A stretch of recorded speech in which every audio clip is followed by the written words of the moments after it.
I'm Jeff Bartz. I'm a pest control technician and safety advocate at branch 2048 in Pittsburgh, PA. Today we're going to demonstrate how to treat bees, wasps, yellow jackets at height.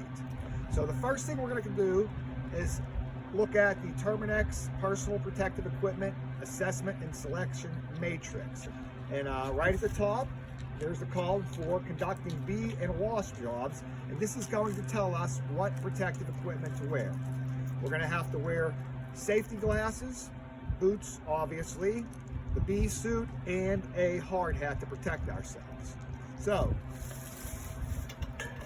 what I'm going to do now is show you how to put the bee suit on.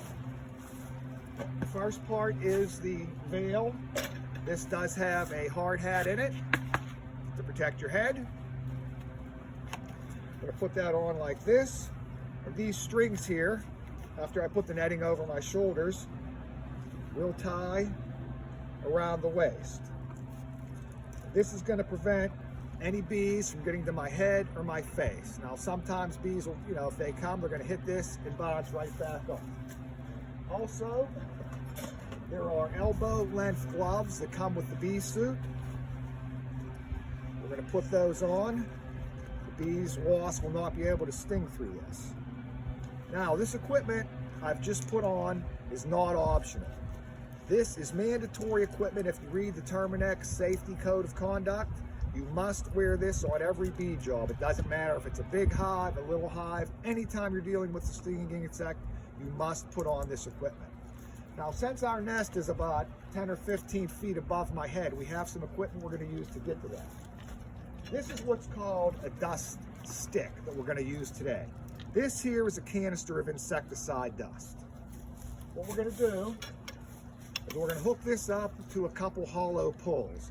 Now, the first pull has this button on it, so you want to make sure you use that first. That's very, very important, because once you put the pull in, that button is going to pop out of this hole, preventing the top from falling off. Now, why this is important is sometimes, depending upon what you're treating, this applicator end could get stuck up there and pull out from this.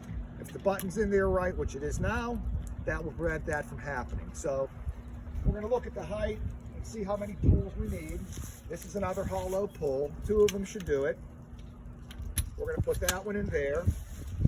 And at the bottom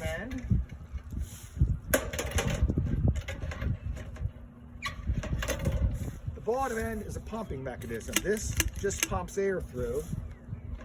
And what it does, it will pump air through these hollow pulls up to the canister, and that's how we'll get rid of the nest. So I'm going to get the applicator end into the entrance to the nest and pump it a few times to get some insecticide dust in there.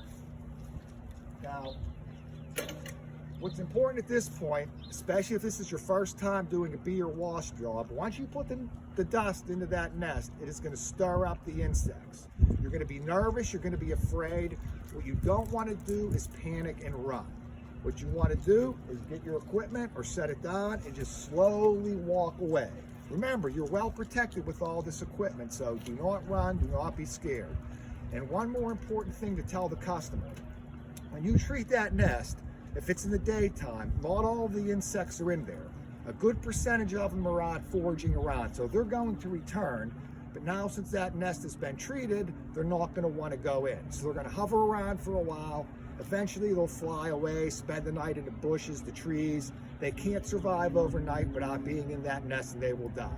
So you want to make this perfectly clear to the customer that they realize there's going to be some activity, maybe for a day, sometimes 2, and that'll be it. That will prevent any extra services and an unhappy customer. So remember, safety equipment, don't panic.